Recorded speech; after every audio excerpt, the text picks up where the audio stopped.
사랑하는 지음 가족 여러분, 반갑습니다. 오늘은 마태복음에 대해서 살펴보도록 하겠습니다. 아직 본문을 읽지 않으신 분들은 이 영상을 잠시 정지하시고 꼭 본문을 읽고 설교를 들으시기를 부탁드립니다. 오늘 본문은 마태복음 1장 1절부터 17절입니다. 1절부터 17절입니다. 네, 새해가 되면 성경 통독을 다짐합니다. 항상 구약은 창세기, 신약은 마태복음부터 읽죠. 그러다 보니까 어떤 분들의 성경책을 보면 이 창세기와 마태복음만 너덜너덜하고 그리고 옆면이 시커먼 것을 볼 수가 있습니다.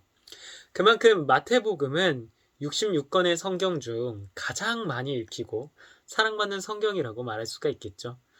하지만 마태복음의 중요성을 이야기할 때 단순히 사람들이 많이 읽었기 때문에 중요하다 이렇게 말할 수는 없을 것 같습니다. 그보다 이 마태복음은 구약 성경과 신약 성경의 가교 역할을 하기 때문에 중요한 것이겠죠. 다시 말해서 구약의 교회는 메시아를 애타게 기다려왔는데 그 메시아이신 예수 그리스도가 어떤 분인지를 보여주는 관문이 마태복음이기 때문에 중요한 것입니다. 그렇다면 과연 신약의 가장 첫 부분인 마태복음은 예수 그리스도에 대해서 어떻게 묘사하고 또 어떻게 설명하고 있을까요? 지금부터 그 이야기를 해보도록 하겠습니다. 마태복음은 누가 기록했을까요? 예수님의 제자인 세리 마태가 기록했습니다. 현대 많은 학자들은 마태가 기록했다는 정확한 근거가 마태복음에 나와 있지 않다는 이유로 저자는 마태가 아닐 수도 있다 이렇게 말을 하는데, 하지만 초대교회로부터 내려오는 많은 증언들과 기록물들은 이 책이 마태의 복음서라고 분명하게 얘기하고 있습니다. 예수님의 제자였던 사도 마태는 주후 60년 중반에 이 책을 기록했던 것으로 보입니다. 그러니까 예수님이 돌아가시고 나서 한 세대가 지나기도 전에 예수님을 만났던 당시 목격자들의 증언을 모으고 예수님에 대해 기록했던 사람들의 기록물도 모아서 이 책을 썼던 것이죠. 그렇다면 마태는 이 책을 왜 썼을까요? 우리도 알다시피 예수님에 대해서는 예수님에 대해서 말하는 책은 마태복음만 있는 게 아니지 않습니까?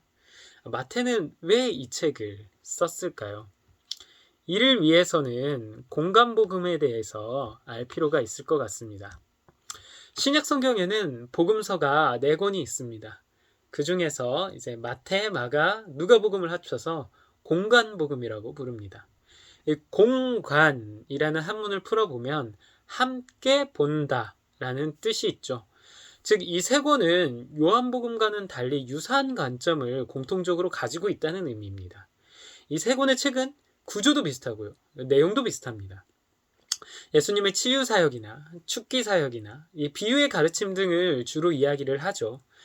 우리는 오늘부터 3주 동안 이 공간복음을 통해 나타나는 예수 그리스도의 인성과 사역에 대해서 배우게 될 것입니다. 하지만 그렇다고 이 3권의 책의 내용이 완전히 동일한 것은 아닙니다. 당연히 각 성경이 강조하거나 주장하는 바가 다르다는 것이죠. 당연히 마가복음이나 누가복음에 비해 마태복음이 강조하고 있는 부분들도 있을 것입니다. 그렇다면 다른 공간복음서들에 비해서 마태복음이 말하고자 하는 바는 무엇일까요? 흔히들 마태복음은 왕이신 그리스도, 마가복음은 종으로 오신 그리스도, 누가복음은 인자이신 그리스도, 요한복음은 하나님의 아들이신 그리스도에 대해서 말한다고 이렇게 합니다. 하지만 이렇게 두꺼운 성경책에 어떻게 그런 단 하나의 주제만 가질 수 있을까요? 마태복음에도 당연히 왕이신 그리스도뿐 아니라 종이시자 인자이시고 하나님의 아들이신 그리스도의 모습들이 등장을 하는 것이죠. 그럼에도 불구하고 이런 구분은 복음서를 이해하는 데는 큰 도움이 된다 생각합니다. 그래서 저 역시도 오늘 마태복음의 수많은 주제들 중에 하나의 키워드를 가지고 여러분들께 마태복음 전반적인 주제를 설명하려고 합니다. 그것은 바로 하나님 나라의 왕이신 예수 그리스도입니다. 특별히 이 마태복음 1장은 마태복음의 첫 시작이자 서원의 역할을 하는데요. 머릿말을 읽으면 그 책의 전반적인 내용을 파악할 수 있듯이 오늘은 마태복음의 서론인 1장 1절부터 17절을 우리가 찬찬히 살펴보면서 마태복음이 과연 어떤 내용이고 세리였던 마태가 예수님을 어떻게 고백하고 있는지를 한번 살펴보도록 하겠습니다. 마태복음 1장 1절은 이렇게 시작합니다. 아브라함과 다윗의 자손 예수 그리스도의 계보라. 이 계보라는 말은 쉽게 말하면 족보라는 뜻이죠. 우리가 큐티를 할 때 제일 어려운 부분이 이런 족보 부분 아닙니까? 이 족보를 통해서 계보를 통해서 대체 우리가 어떤 은혜를 받을 수 있는지, 이게 항상 큐티를 하다 보면 제일 힘든 일이죠. 근데 여러분, 이 계보라는 말이 우리에게는 아주 어려워 보이지만 당시 마태복음을 읽던 유대인들에게는 뭔가 띵 하고 머리를 치는 그런 단어였습니다. 왜 그럴까요? 왜 이 계보란 말이 그런 단어일까요? 이 계보라는 말은 헬라어로 게네세오스라고 말합니다. 근데 이 게네세오스라는 단어가 아주 많이 쓰이는 성경이 있는데 바로 창세기입니다. 창세기는 계보의 책이죠. 아브라함의 족보, 이삭의 족보, 요셉의 족보, 이런 식으로 수많은 족보, 즉 계보가 등장을 합니다. 이 유대인들은 이 계보라는 말로 시작되는 마태복음을 딱 보면서 새로운 창세기가 쓰여졌다고 생각을 했던 것이죠. 그런데 여기서 중요한 것이 이 계보라는 말은 기원이라는 의미로도 번역을 할 수가 있습니다. 창세기를 제네시스라고 영어로 표현하죠. 근데 제네시스, 게네세오스 발음이 비슷하지 않습니까 지금? 이 제네시스의 어원이 게네세오스이기 때문입니다.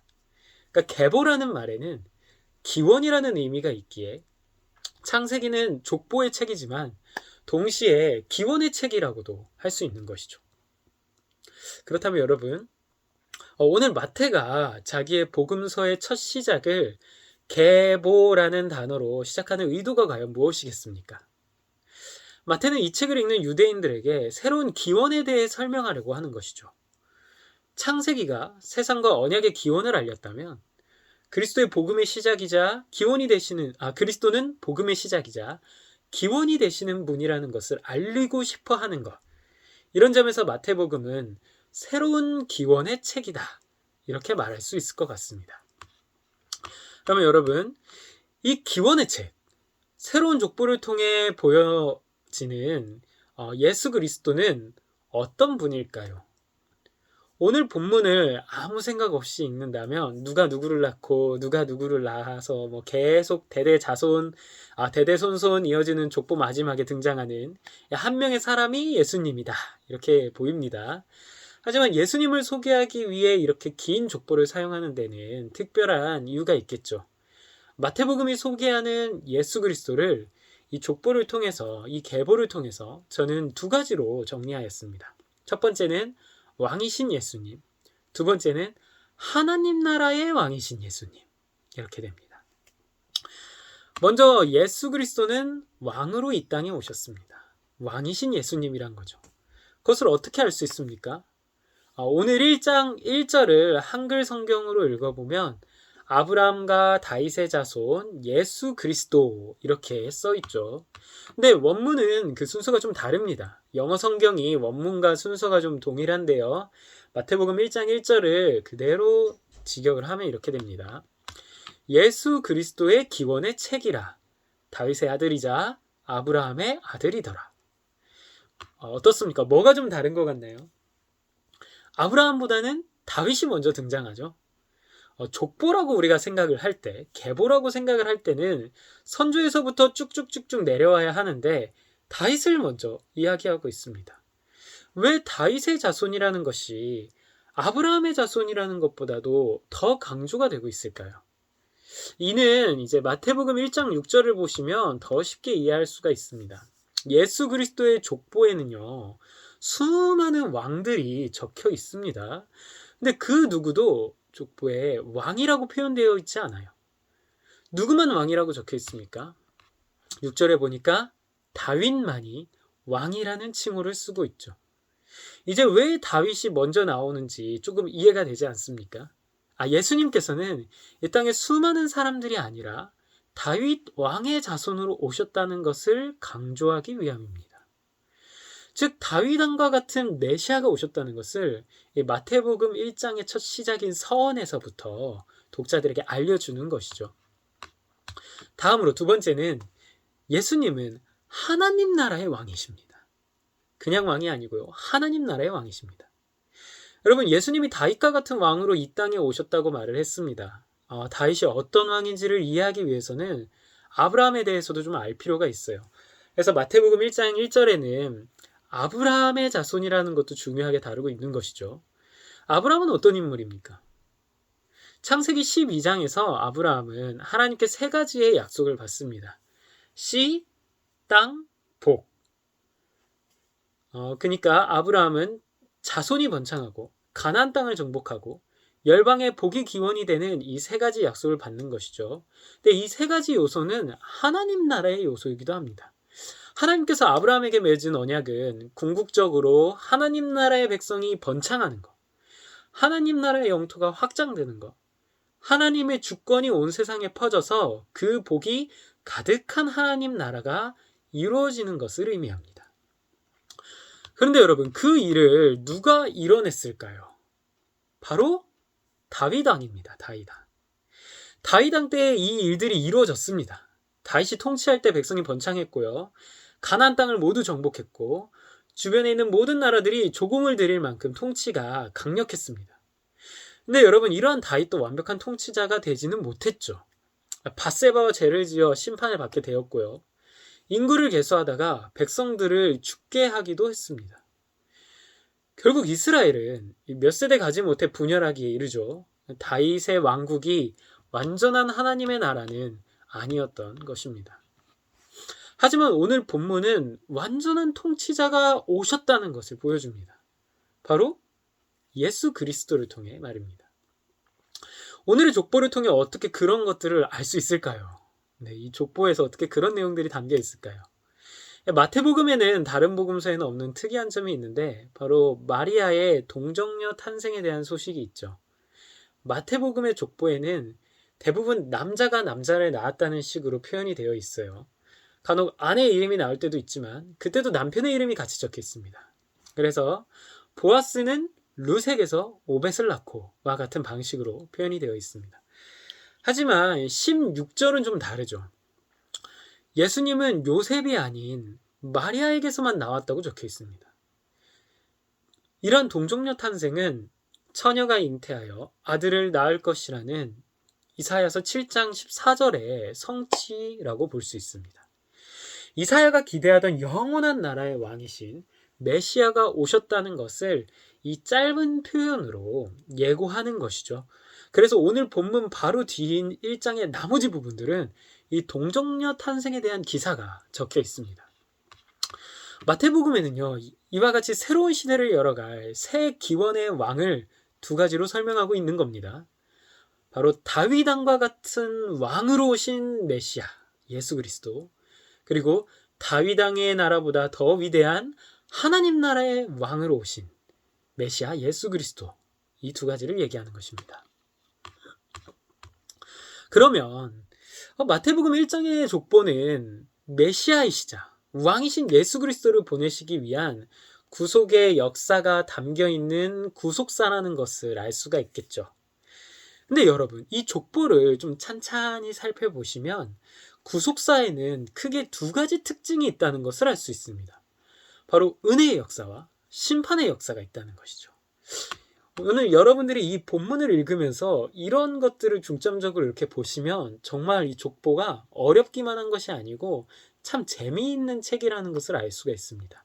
왜냐하면 여러분들께서 성경을 이미 잘 알고 있으시기 때문에 한 사람 한 사람의 이름이 나올 때마다 그와 관련된 성경의 이야기를 떠올리게 될 테니까요. 이런 점들은 유대인들도 마찬가지입니다. 유대인들, 당시 마태복음을 읽던 독자들인 유대인들도 똑같은 생각을 했던 것이죠. 그러면은 지금 한번 살펴봅시다.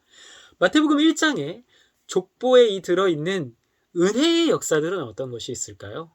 제가 굉장히 많은 내용이 있는데 세 가지만 간추려 보았습니다. 예를 들어서 세 가지로만 간추려 보았습니다. 첫 번째로 어떤 경우에도 하나님의 구속 역사는 이어진다는 것을 볼 수 있습니다.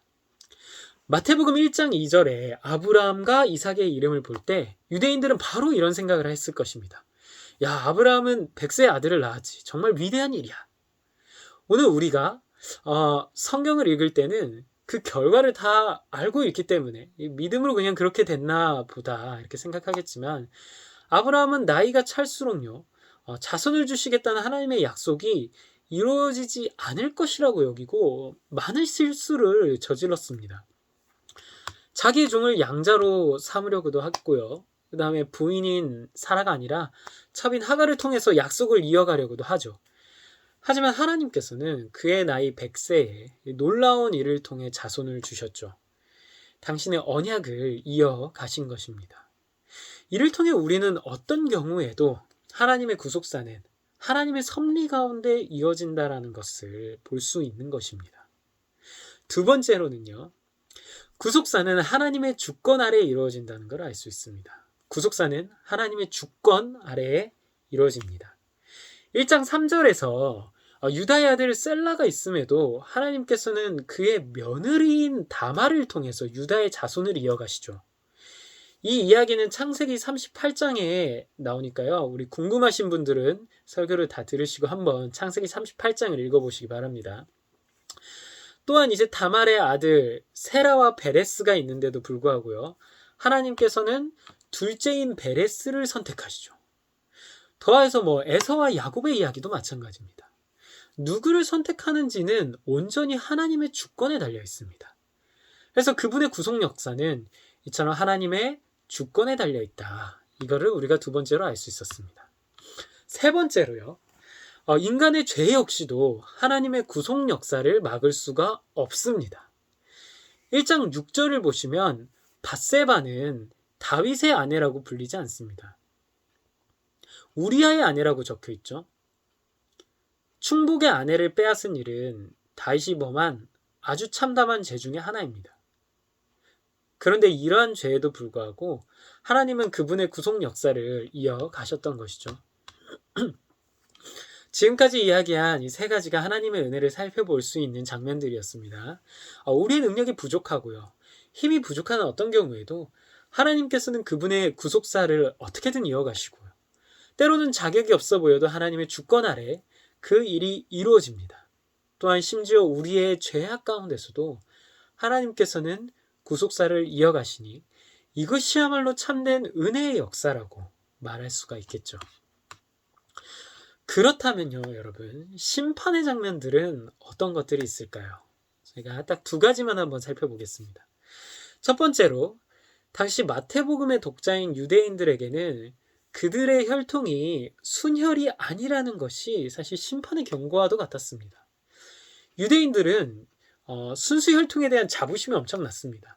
그래야 해서 막 이방인들을 멸시하였죠. 사마리아 사람들을 멸시하고요. 하지만 그리스도의 족보를 보면 이방 여인들이 다수 등장합니다. 5절을 보시면 이방 여인인 라합이나 룻을 통해서 다윗 왕이 나타난 것을 알 수 있죠. 이는 예수님 당시의 유대인들은 잘못된 역사관을 가지고 있다는 이 심판적인 메시지가 담겨 있는 것입니다. 두 번째로요, 족보에는요, 그들이 포로 생활에서 아직 복귀하지 못하였다는 듯한 심판의 메시지가 담겨 있습니다. 11절을 보시면은요, 바벨론으로 사로잡혀갈 때라고 말하고요. 12절에는요, 바벨론으로 사로잡혀간 후라고 말하지만요, 그들이 바벨론에서 돌아왔다는 말은 하고 있지 않습니다. 실제 역사에서 유대인들은 포로에서 귀환을 하였죠.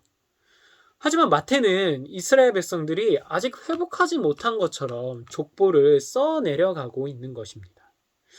이와 같은 심판의 메시지는 무엇을 의미할까요?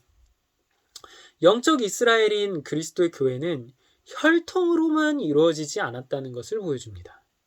라합과 룻은 하나님의 언약을 신실하게 믿었기 때문에 교회의 일꾼이 될 수 있었던 것이죠. 당시 유대인들에게는 큰 충격이었던 것이죠. 또한 그들은 여전히 포로와 같은 생활을 하고 있다는 것을 보여주기도 합니다. 예수 그리스도만이 이들을 포로 상태에서 회복시키십니다. 바로 죄의 근원적인 결박에서 풀어주시는 것이죠. 이것이 바로 그리스도의 구속의 사역입니다. 지금까지 계보에서 나타나는 은혜와 그리고 심판의 역사를 살펴보았는데요. 많은 유대인들은 이 마태복음을 읽으면서 이렇게 생각을 했을 것입니다. 이스라엘의 수천 년의 역사 속에 하나님의 은혜와 그리고 심판의 섭리가 있었구나.